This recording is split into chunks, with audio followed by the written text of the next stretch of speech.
Hello दोस्तों, BPSC online academy में आप लोगों का बहुत बहुत स्वागत है। भारत का भूगोल जो घटना चक्र का सीरीज चल रहा था उसका ये 16वां वीडियो है।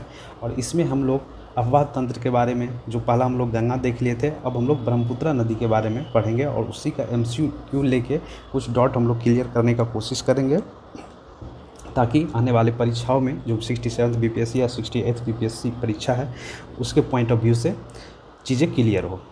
तो चलिए, पहला क्वेश्चन है, तिब्बत क्षेत्र से उत्पत्ति होने वाली कुछ नदी है, जैसे ब्रह्मपुत्र है, इरावदी है, मेकॉन नदी है, तो ऊपर वाले पार्टों में संकीर्ण और समांतर पर्वत श्रेणी से होकर प्रवाहित होती है।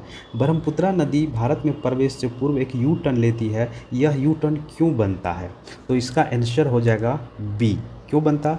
क्योंकि भूवैज्ञानिक तरुण हिमालय के अक्ष संघीय नमन के कारण ये क्या होता है, यू टर्न लेती है। और अगर आप लोग जाएंगे या देखेंगे मैप में, तो अरुणाचल प्रदेश के ऊपर एक पर्वत श्रेणी है जिसका नाम है नामचा वड़वा। इसका नाम याद रखिएगा, नामचा वड़वा।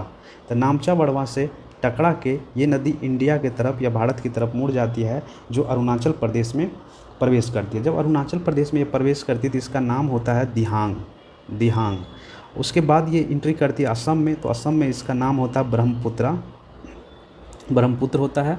और यही नदी जब बांग्लादेश में एंट्री कर जाती है तो इसका नाम हो जाता है जमुना। तो ये बात आप लोग याद रखेंगे।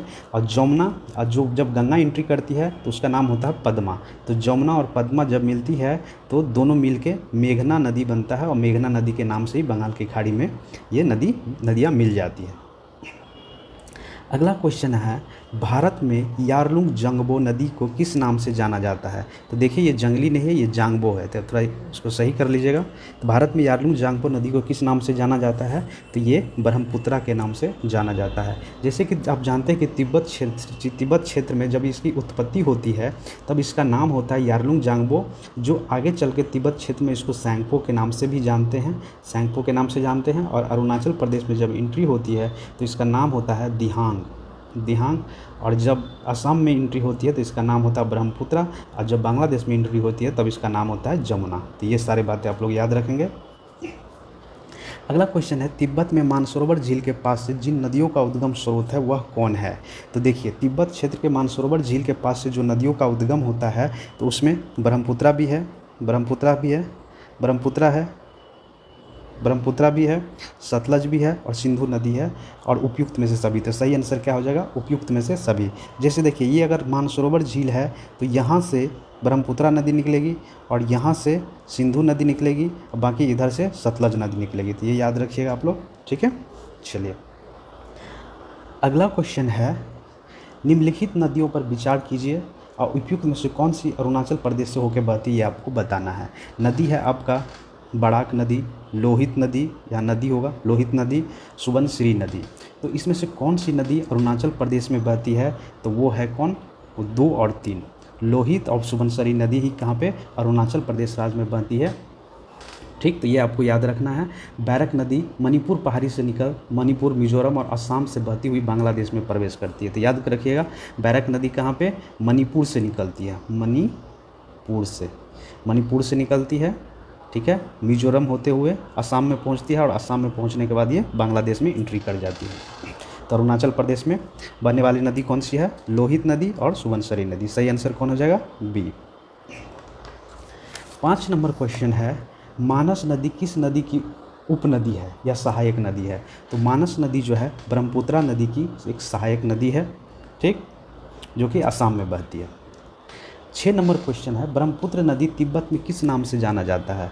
तो ब्रह्मपुत्र नदी जो तिब्बत में किस नाम से जाना जाता है? ये नाम से जाना जाता है सैंगपो नाम से। जब ये तिब्बत में इसके मानसरोवर झील के पास से उत्पत्ति होती है तो इसको यारलुंग जांगबो के नाम से जानते हैं। जब तिब्बत से थोड़ा और आगे बढ़ता है, तिब्बती क्षेत्र वो भी, तो वहाँ पे सैंगपो नाम से जानते हैं। और जब इंडिया में एंट्री करती है असम के पास तो इसको दिहांग के नाम से जानते हैं। और जब ये असम में आ जाता है तो इसको ब्रह्मपुत्र के नाम से भी जानते हैं। और बांग्लादेश में जब चले जाती है तो इसको जमुना के नाम से जानते हैं, ठीक है।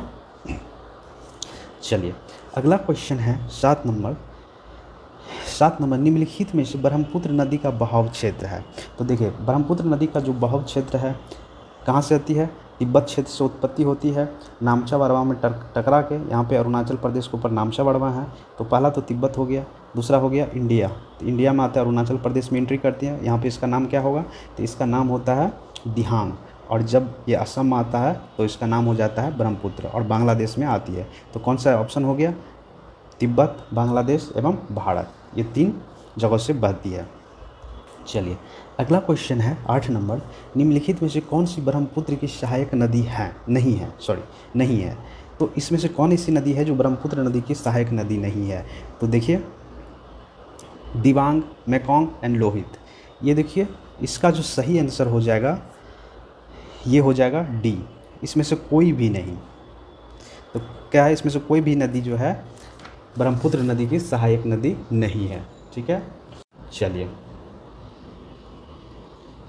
सॉरी इसमें नहीं कौन सी नदी है, सहायक नदी है, नहीं होगा, कौन सी सहायक नदी है? तो ये सारे हैं, दिबांग है, मेकोंग है, लोहित है, ये सारे जो है ब्रह्मपुत्र नदी की जो है सहायक नदी है, तो ये आपको याद रखना है।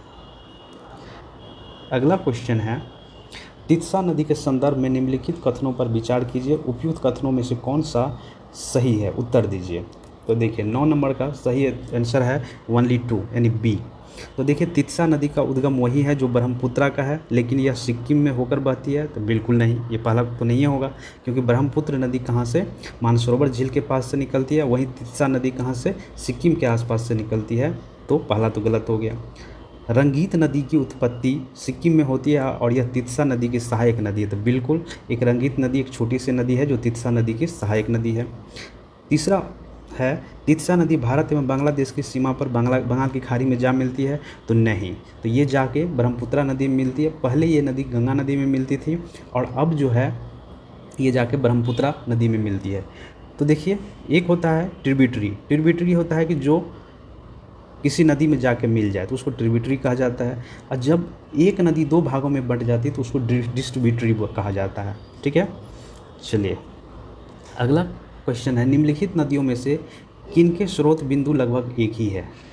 तो 10 नंबर क्वेश्चन है आपके, तो ये है ब्रह्मपुत्र और सिंधु नदी के जो स्रोत है, उत्पत्ति के स्रोत है, एक ही है। ये मानसरोवर झील के पास से सिंधु नदी भी निकलती है और इधर से ब्रह्मपुत्रा नदी भी निकलती है, तो ब्रह्मपुत्रा और सिंधु हो गया इसका सही आंसर। ठीक है, ये बहुत छोटा सा वीडियो था और नंबर ऑफ क्वेश्चन भी कम थे ब्रह्मपुत्रा पे। तो चलिए thank you for watching BPSC online academy. अगर आपको ये वीडियोस लगा कि कुछ सीखने को मिला तो प्लीज़ लाइक करिए, शेयर करिए, सब्सक्राइब करिए, और अगला जो दक्षिण भारत की नदियाँ हैं उसका भी वीडियो बहुत जल्दी ही ला के हम आप लोगों को देंगे। तब तक के लिए अच्छे से पढ़ाई कीजिए, अच्छे से रिविज़न कीजिए आप लोग। Thank you.